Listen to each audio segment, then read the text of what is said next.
Welcome, welcome. Season 2, episode 5. Now, this is going to be a continuation. Kind of. Kind of. Yeah, it's like, It's a continuation Okay. of the expansion Yeah. of family and what that means to us. What does it mean to you? Yeah.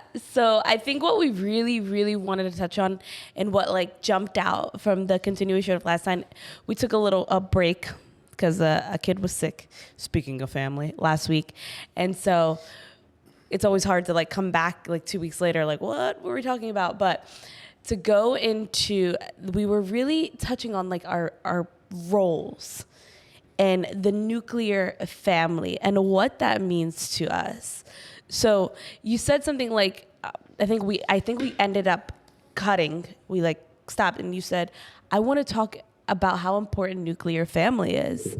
And it can be a little controversial, especially like now where there is so much going on with gender and identity and roles, like feminism and toxic masculinity. I don't think you and I necessarily get into those like, because it's not a part of our life. It's not part of our world. Right. So we kind of, it's not that we block it out and numb ourselves to anybody's experiences, but we don't make it our reality that we live in, right? Like we choose our reality, and that is a solid family, a solid marriage between man and woman, and having lots of kids,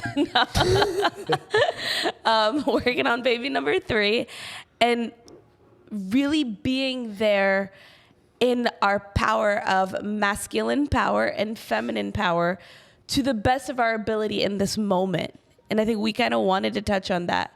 So do you want to take it from there? I think, honestly, just from my perspective on nuclear family, I think it's just important to me based off of kind of my life and my experiences. You know, like, so how I grew up, there's things that I would want to bring to my nuclear family that are things that maybe I wish I may have had, or things I didn't experience that I know that I can bring to the nuclear family. And I'm just more intrigued by what the outcome is if I was able to bring that type of energy and intention to my family. So like learning from what you did or did not have and taking that into account when creating the reality of your own little family that you're creating. Correct. Like I feel like we're creating our own reality. Mm-hmm. And part of my reality, or one of my desires, is to have a very close-knit nuclear family. And so I'm in that situation and I'm experiencing it. And now part of my life is, how do I bring nothing but quality and appreciation and growth and expansion to this family for multiple reasons. For you, for myself, for our children, though, most importantly. So I think those are all important reasons why the nuclear family is important to me, because that's a direct experience of my life. A couple of things, and this is a touchy topic. The more I think about it, I was scrolling through Facebook this morning, a little mindlessly, and somebody posted like a quote from Gary Vee, and Gary Vee said, "Don't kick your kids out when they turn 18." Mm-hmm. Instead, start charging them rent. So if you charge them $500 a month, then tell them to get out at 24. But all the money that you've taken since they were 18, give it back to them for a down payment on a house, right? And my favorite thing to do is actually read comments. The post itself. It's like, what are people saying about this? And somebody was like, I just wish my parents would have done something for me that would have benefited my life at all, right? And so I kind of just stopped reading there, and I went into thought about that. And it's so funny we're talking about this today, because this literally just happened. And my immediate thought, I'm not one to sit there and respond. Like, I'm not a responder on Facebook, but I always have responses in my head. And my thought was, wow, that's the first thing that we're triggered to do, is complain what was not done for us. Yeah. And I wish somebody would have done this, and somebody should have, and I could have, and I would have if somebody else X, Y, and Z. And what you're literally saying here right now is like, things happened. Things happened that I didn't love. Things happened that didn't benefit me, maybe. Things happened that maybe I did love.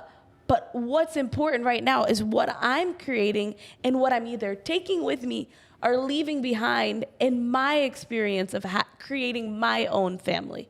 Of course. Yeah, instead of blaming. Yeah, I mean, at some point, we all have to accept our lives. Right. Right? Because like we can't create a better life for ourselves until we accept the life that we've lived.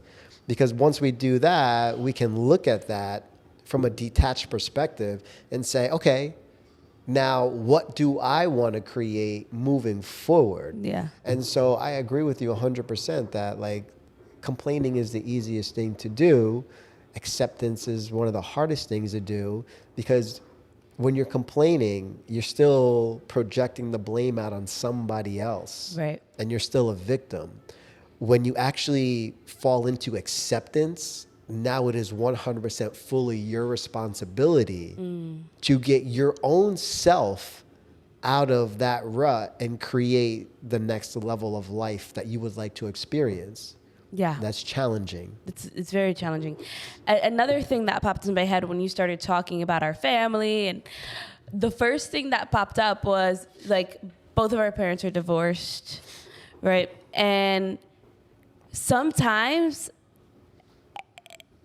there's no right or wrong in this life, whatever path you're on. But there is a reality that people are not supposed to be together. It's just not healthy, right? So separation must happen for whatever reason. They came into each other's lives, they came out. And for people listening today that maybe still have a strong belief in nuclear family, like, wow, I really want like a positive male in my life so I could be like a powerful woman. I need a male to support me in my womanhood so I could support him in his manhood. What is that like in your eyes? Does that seem like failure if somebody like gets a divorce or gives up, or do you feel like what are your opinions on that, or thoughts that pop up into your head? Because that's a reality for a lot of couples, and a lot of couples are in toxic relationships. Instead of constantly thinking, I need to push through this, I need to work through this and keep supporting my man because, you know, he gives me what I want, but at a cost. I feel that, number one, it's a great question. I feel that I'm not attached to needing that specific outcome, right? Because What specific outcome? to have like always be like fully committed to nuclear family. Like I like the idea of a nuclear family, one that, you know, Christmas, Thanksgiving, or dinners after work, or people coming together on a Sunday and kids growing up with both families. Obviously, my family didn't end that way, my parents. Nor mine. Yeah. So it's not something that it's like, this has got to happen. I feel that the goal is to really just bring your best every day and allow things to flow. Because when you also hold on to like, it has to be this way. Control. You also are so attached that you become blinded by what's really going on. So instead, it's like, yeah, I would like this, but there's a level of indifference about it. Like, I'm going to enjoy this beautiful moment while I'm present right now, and I'm going to continue to deliver energy and good vibes to this. But at the same time, I'm utilizing this opportunity, our relationship and our family, I'm utilizing this for my own self-growth also. Like I'm observing with you, what are some of my triggers still? Like where am I growing? What am I bringing to the table? And in many ways, I feel that by doing that, you actually end up growing closer together if each person can look at themselves as a cause. Yeah. If we can both, like I look at me, like if we have a disagreement, like there's moments now I can feel my energy. I can feel like right now I am not being pleasant. And I can acknowledge that. The old me probably couldn't do that, but now I can acknowledge if I'm not being present. So like, I look at things now as where is my energy right now? And when I do that, I feel like things end up working out for the better. Right. So what I think you said was huge in terms of you have to be willing to both do the work. Yes. And I think that's a good time to recognize whether moving forward is going to work together. Agreed. Right? I think there can be a moment in time where like, okay, I'm doing my inner work and there's so much work to be done. I can't even judge my partner right now because I just got hit with reality of how my own toxicity affects my own life. Yeah. I can't yet even touch on how my partner's toxicity affects my life because first I have to sit here and recognize who I attracted this. This is actually what I am in my mirror of reflection in a partner, because that's often, if we're talking levels of vibration and frequencies, what we attract. We only attract what we are. Correct. In relationships. And as we expand in consciousness, in knowingness, in energetic vibration, we recognize that either things are going to fall out of line, so it's just going to fall off, or we're going to pull in closer. And I think that's why you said, like, you can feel your energy, because the more expanded you are, the more raised vibration you are, the more aware of your energy that you are. Of course. So first in a relationship, like I feel like communication everything is the hardest thing to do in order to grow, right? Like you have to be so willing to be raw, open, vulnerable, cut open. Somebody has to see you naked and turned inside out in order for a relationship to actually be authentic. And what does that mean? What does that mean to somebody else if I don't even know what it means to myself? Of course. If I don't know what looking at myself raw, naked, and seen, like, holy crap, I didn't even realize I didn't accept X, Y, and Z about me. How could I accept my partner to truly love me and appreciate me and care for me when I can't do it myself? And you can only give what you are. Exactly. Right? You can't give what you want. You can only give what you are. And I think the points that you're bringing up right now are huge, because if for a moment everybody can look at themselves and then look at their partner, right? They look at their partner, they look at themselves, and they look at, we would not be together if our energy wasn't similar in some way. And that's scary. That's so scary. But if you can sit with that. This might be triggering. If you can sit with that person over there has similar energy than me, because if we didn't, we wouldn't be together. The fact that we're together means there's something about us that resonates. And if we can sit with that, then we can start to ask ourselves questions. At the same time, we may be able to start to give ourselves more compassion for our journey that we must undertake. And then we can also give compassion to our partner. Yeah. Because we understand that that person is also on their own journey. Right. Like we're journeying together, but we're really journeying as separate entities. Right. but we come together. And it's funny, as I think about this, I think about energies in relationships, and I've seen a lot. Like I followed this like holistic psychologist. I follow like a lot of psychology. It's my thing. I did go to school for psychology. When they say a lot of times like a narcissist attracts an empath. So a lot of people may say, oh, this is not true. I'm an empath. And everybody I've been with is a narcissist, and they prey on empaths. And what I'm learning more and more is there is a vibration that may be the same in an empath energetically. When you label an empath, so an empath, somebody who feels so much, who wants to take care, who wants to fix and nurture, right? Like, I feel so much, I just want to help this person. And then a narcissist is somebody who takes advantage. Don't quote me on these definitions. My brain is a little foggy today.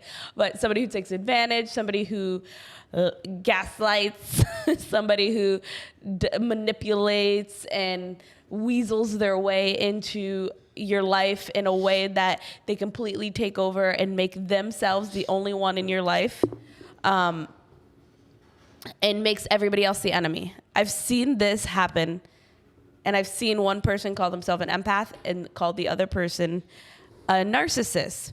Now, if we take that relationship, and I'm really not targeting anyone.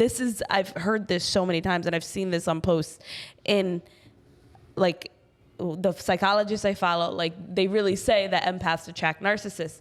And when you think about that though, if an empath is truly feeling what they're really feeling inside, they would energetically feel a narcissist taking advantage of them. But if they're unwilling to actually look at themselves and deal with what's going on inside, they wouldn't be able to get bamboozled. And this is big in the sense that this is not victim shaming. So if somebody is a victim of a narcissist, that's a real thing sometimes, right? Like, but I think we also have been overusing these labels because we could all hold a characteristic of narcissism. We could we all feel, we're all empathetic to a point. We're all compassionate to a point. But if we're not willing to really take a deep dive and look at our own actions, like I'm reiterating now, how could you really say this person was a narcissist and took advantage of me? There had to be something, usually, that was to your advantage as well in this relationship. Yeah. There is always a pull, an attraction. But this is why the awareness is so important, because at some point for our lives, until we do become aware, we don't realize why we're pulling in specific energies to begin with. A lot of times it's just a subconscious loop that we're attracting some energy based off something that happened in childhood or the way that our family dynamics were or society in general. Something happened to us and we're pulling in this energy. But now the whole point of pulling in the energy is to eventually have the opportunity to transcend it. Right. Right. So like now I see, Right. now I see you. It's like There dealing you are. with the trauma wounds, right? Correct. So all the inner work we do and we see things that have occurred in our life, right, is not to fall prey to them, not to become a victim of this happened to me as a child and now I am this victim, and everybody needs to understand that this happened to me, so they need to back off, right? It doesn't work like that. Yeah. It's you seeing it and saying, oh, now I get why I behaved this way, because I still never became the adult in this aspect. I am still that hurt child. Yeah. And I'm acting like the hurt child that was offended by the offender. Yeah. And now I'm treating everybody as if they are the offender or if they're the victim that I need to take care of. Does that make sense? 100%. Yeah. So until you look at that wound and then heal it, whatever work you decide to do, sometimes this is religious work. Maybe you find Jesus and you realize Jesus is that Christ in you that awakens an inner knowingness and connection to God. Some people choose psychedelics and they see their trauma and they're like, whoa, well, and then they kill themselves. their ego. There's lots of different ways to do the work. They kill their ego. Right. And that's who you think you are. Your Yeah. ego is who you think you are. But our ego also does amazing work to keep us alive. Of course. It's not the ego is not this thing we need to put to death. No, it's like the ego is part like of the us. journey that we must have gone on to forget. Right. And then all of this work, I just want to circle back because Tyler, our producer, so beautifully reminded me to bring in the children and how this affects how the nuclear family, right? How my relationship, your relationship, looking at each other, interacting with each other, behaving together affects our children. Of course. And what does that mean when now we want to do for our children what was not done for us, or not do to our children what was done to us? Correct. What does that mean in your life? Like, without being a control freak. Like, what does that mean for me to? Yeah, like how do you change the dynamics with now your children, with also realizing that there is an unknown aspect that you can't control in human beings. Yeah. Right. Each human being has their own individual path, and none of our children are ours. I don't own my children. I think that to be a great parent or to be a great partner, you have to deal with your own shit. Because as soon as you do that, you have compassion for everyone. That's it. Like, there's no way you can't connect with other people. You can't be the parent you need to be to help your kids unless you have dealt with your own dark side, like with all of that and all of the mentalities and or personalities and or boundaries. Like you have to be able to look at those things with stillness and be able to sit with them, because once you can do that, you tend to understand that your partner is going through a moment right now and they need a little bit of space. Your kids right now, I don't need to yell at them. I don't need to yell at them and tell them they're not going to get this or not going to get that. Even now, I do that. I say it all day. I say to my kids, right? I'm like, Kobe, if you don't do this, you're going up to your room. And I look at that, but I'm aware of it. And I watch it bubble up. And I'm like, okay, so that's what like the churches do. Yeah. They say like, if you don't do this, this is going to happen to you. And now I'm like looking at that and I'm like, how do I, and I'm still in the process right now of growing into how do I become, I don't want to say the best dad, just the most authentic dad that loves his child. Present. Like, yeah, like that just loves his child. And love is a spectrum. Like love is like, I'm going to teach you how to do this so that you can fend for yourself. And when you need daddy over here to talk about whatever's going on in your life, I'm here also. Those are things for me that can only come from you dealing with your own trauma, dealing with your own conditioning, and transcending those things. Law in terms of like truth, just like plain truth that is written, unwritten, known innately. I think a huge part of like the human law is we have to go through experiences to make us understand. 100%. Right? To understand.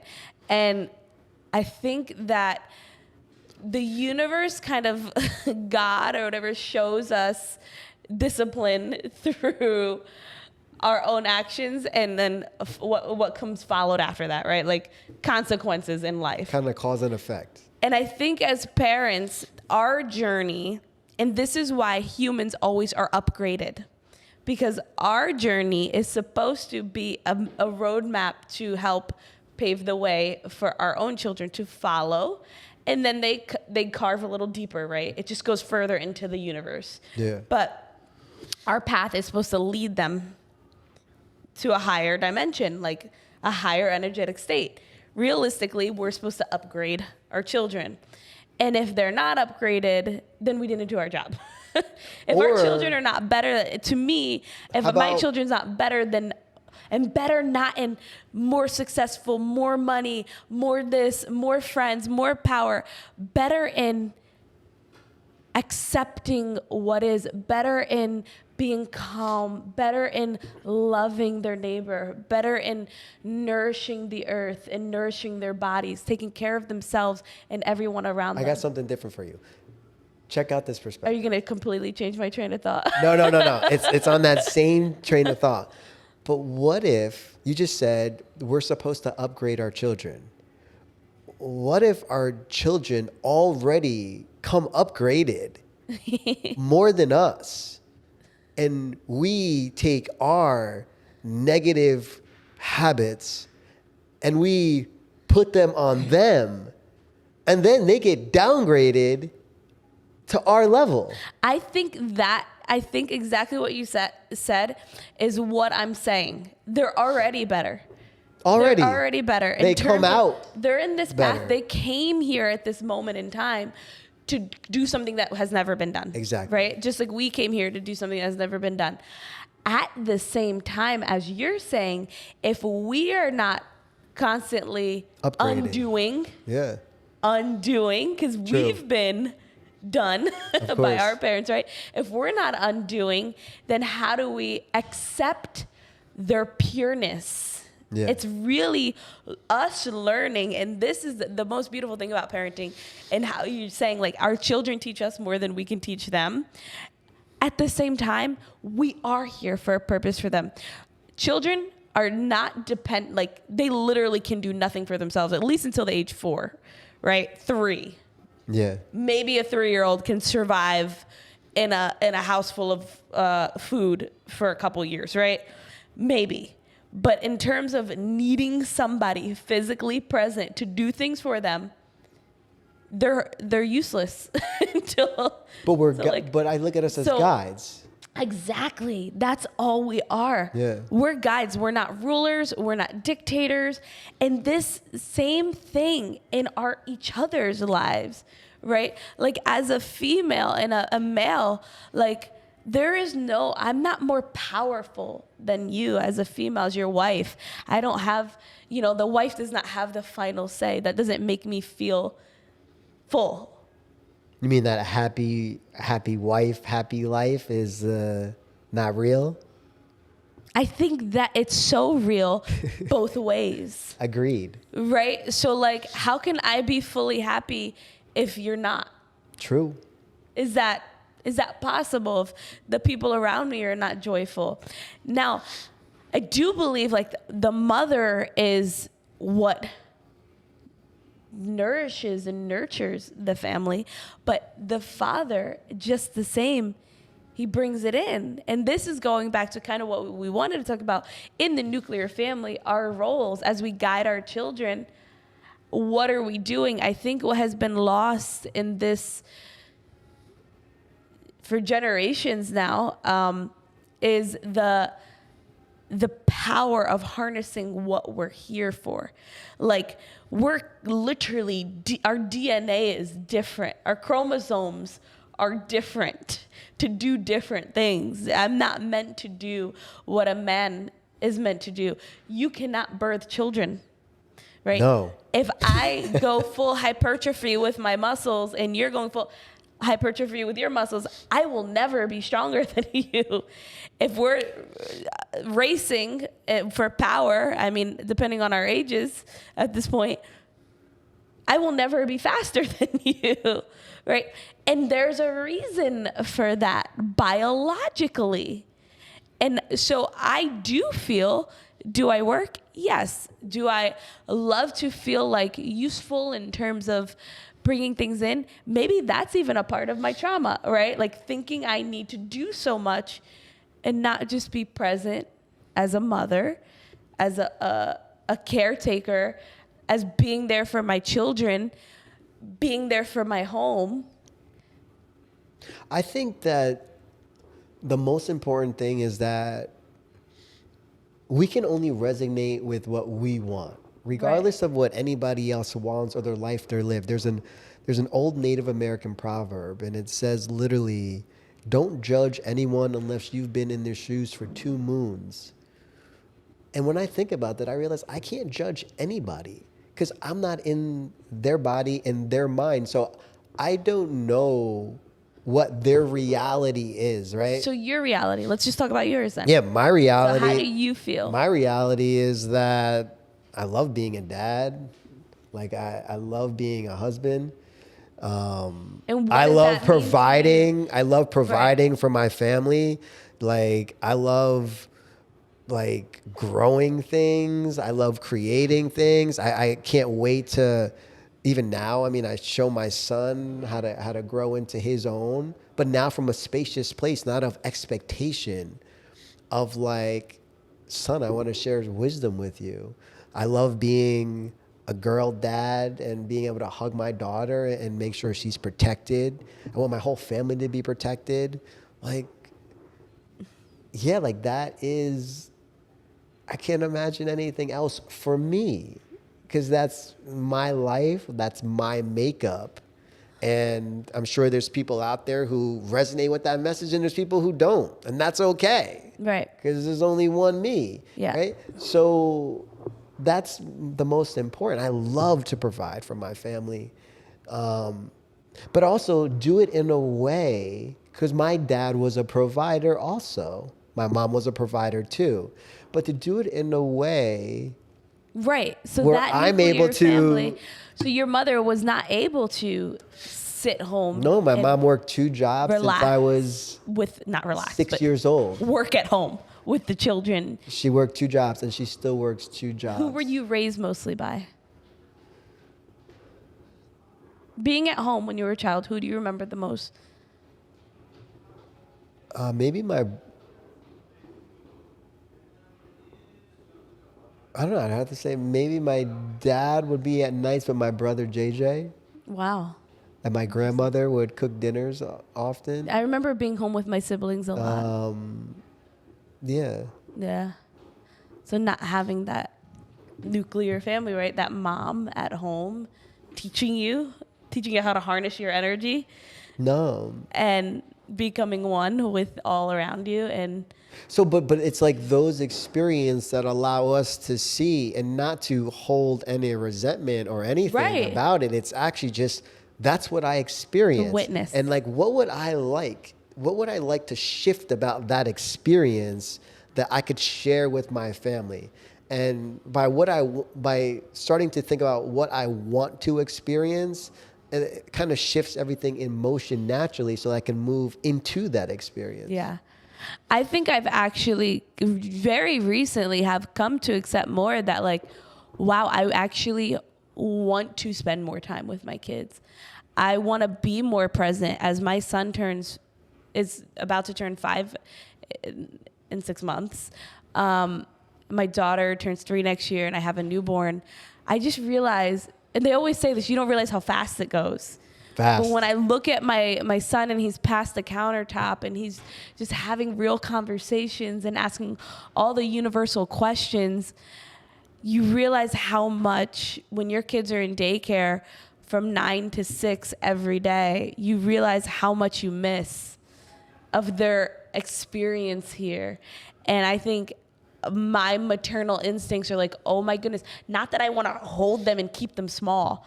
It's like, I don't even have that like, oh, I want you to stay a baby. It's like, I really want to be present as you learn and help instill more and see how I can help you expand more and grow with you. Of course. And I think that's what I'm feeling more as I expand.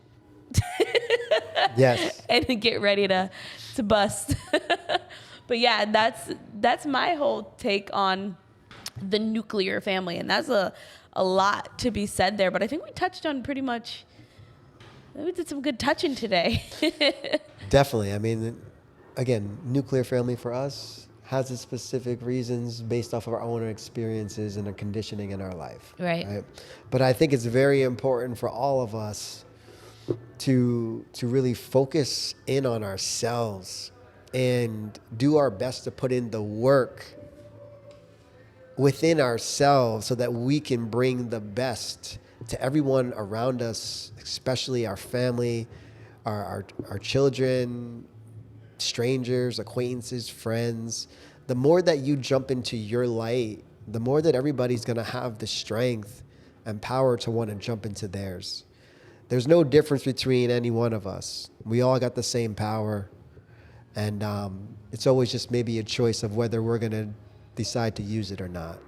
So with that being said, thank you for joining us today on episode 5 of the Breaking Chains podcast. Season 2. Wow, episode 5. Season 2. We're still expanding. Chastity's expanding. 2 months. It's 2 gonna months, happen. and we got baby number 3. Make sure that you're following us on all social media. We're on TikTok, we're on Instagram, the Breaking Chains podcast, and of course YouTube and Spotify and all that good stuff. Keep on rocking. Love you guys. Thank you.